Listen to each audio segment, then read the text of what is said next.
નમસ્તે મિત્રો, education hub 354 ચેનલમાં તમારું સ્વાગત છે. તો આજે આપણે શીખીશું ધોરણ 6ની ગણિતની પાઠ્યપુસ્તકનું પાઠ 3 સંખ્યા સાથે રમત. એનું છેલ્લી એક્સરસાઇઝ સ્વાધ્યાય 3.7. એનો પહેલો દાખલો કે રેણુ 75 કિલોગ્રામ અને 69 કિલોગ્રામ વજનવાળી બે ખાતરની ગુણી ખરીદે છે. તો ખાતરના આ વજનનું મહત્તમ મૂલ્ય શોધો કે જે બંને ગુણીના વજનનું ગુણાંકમાં પૂરેપૂરું માપ લઈ શકે છે. તો અહીંયા આપણે મહત્તમ એટલે અહીંયા આપણે ગુસાઅનો દાખલો કરવાનો. તો 75ના અવયવ લઈએ કે 25 તરી 75, પાયો પાયો 25 ને 5 એકા 5. 69ના અવયવ લઈએ 23 તરી 69 ને 23 એકા 23. તો આ બંનેમાં સામાન્ય અવયવ ફક્ત 3 છે, માટે ગુસાઅ આપણને 3 મળશે. બીજી રકમ જોઈએ કે 3 છોકરાઓ એક જ જગ્યાએથી એક સાથે પગ ઉપાડીને ચાલવાની શરૂઆત કરે છે. એમના પગલાંનું માપ અનુક્રમે 63, 70 અને 77 છે. તો એમાંથી દરેક કેટલું અંતર લઘુત્તમ અંતર નક્કી કરે કે જે અંતર પૂરા પગલાંથી આવરી શકાય. તો લઘુત્તમ છે, તો અહીંયા આપણે લસાઅની રીત કરીશું. તો લસાઅની રીતમાં 63, 70 અને 77. તો પહેલાં 2થી ભાગ ચલાવીએ તો 35 સીધું 70, બાકીની રકમ એમના એમ. ત્યારબાદ ત્રણેય ભાગ ચાલશે એટલે કે 21 તરી 63 અને 35 અને 77 એમના એમ.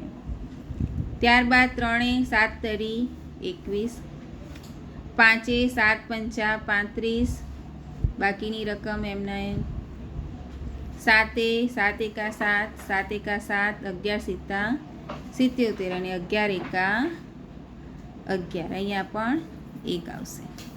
તો અહીંયા આપણને લસા મળે છે 2 ગુણ્યા 3 ગુણ્યા 3 ગુણ્યા 5 ગુણ્યા 7 ગુણ્યા 11. તે તમામનો ગુણાકાર કરતાં જવાબ મળે છે 6930. એટલે કે લોકો લઘુત્તમ 6930 સેન્ટીમીટર અંતર નક્કી કરશે. ત્રીજો દાખલો છે કોઈ ઓરડાની લંબાઈ, પહોળાઈ અને ઊંચાઈ અનુક્રમે 825 સેન્ટીમીટર, 675 સેન્ટીમીટર અને 450 સેન્ટીમીટર છે.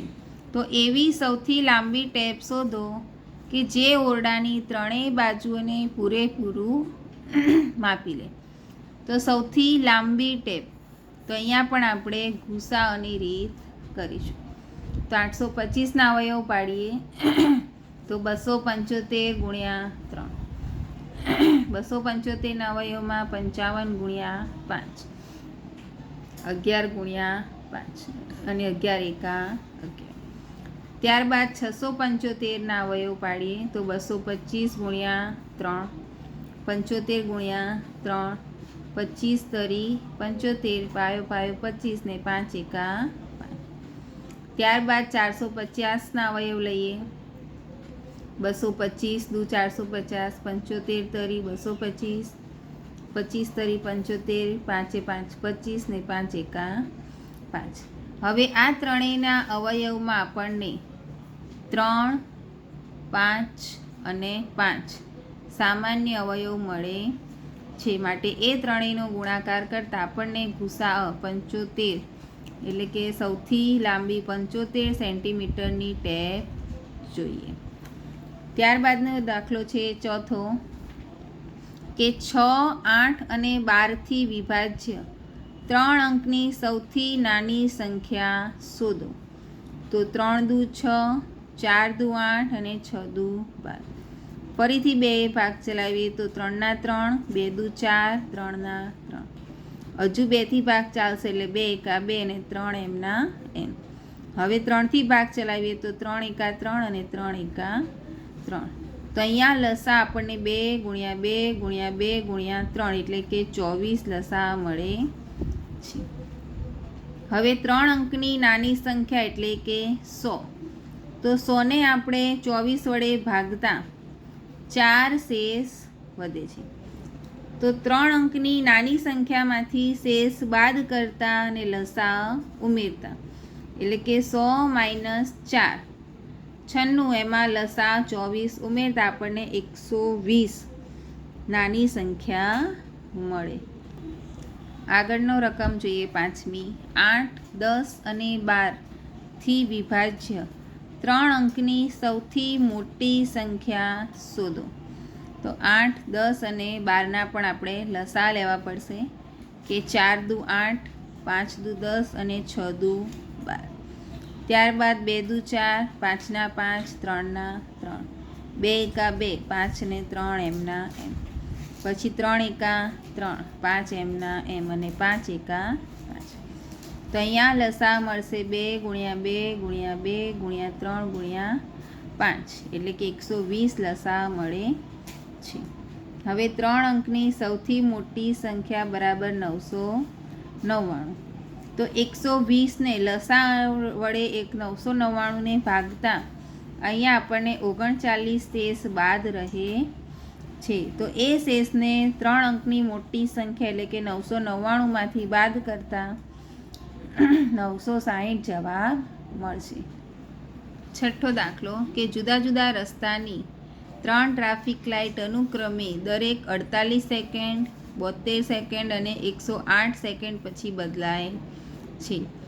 જો તે એક સાથે સવારે 7 વાગે બદલાય તો તે ફરીથી એક સાથે ક્યારે બદલાશે? તો અહીંયા આપણે લસાની રીતથી શોધીશું. 48, 72 અને 108.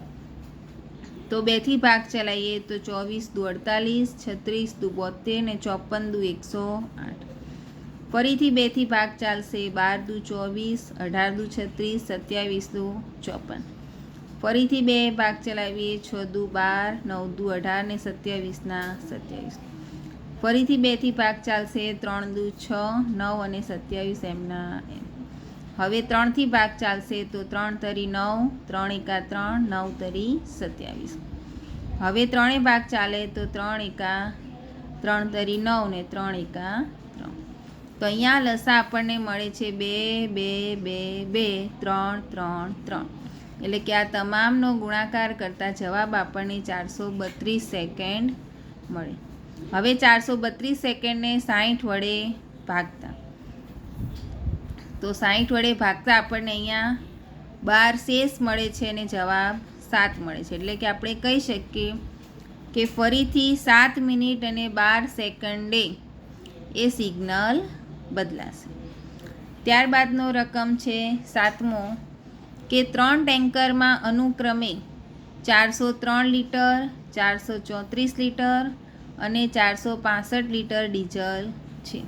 તો એવા માપ્યાની મહત્તમ ધારણ શક્તિ શોધો કે જે આ ત્રણેય ટેન્કરોના ડીઝલને પૂરેપૂરું ગુણાંકમાં માપી શકે.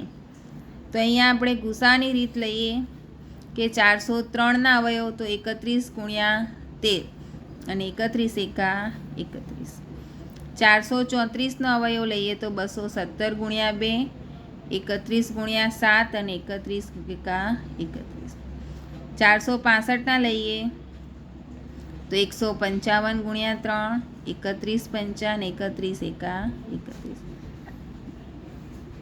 ત્યારબાદ 403, 434 અને 465, એ ત્રણેયમાં એક જ સામાન્ય અવયવ આપણને મળે છે 31, માટે ગુસા મળશે 31.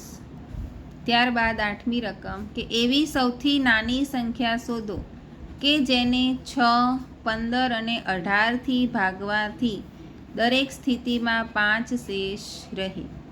તો અહીંયા લસા લઈએ કે 6, 15 અને 18. તો 2થી ભાગ ચલાવીએ તો 3 દુ 6, 15 અને 9 દુ 18. 3થી ભાગ ચાલશે. 3 એકા 3, 5, 3 તરી 9. ફરીથી 3 ભાગ ચાલશે. 1, 5, 1 અને 5 ભાગ ચાલશે. 1, 1, 1. એટલે કે લસા આપણને મળે છે 90.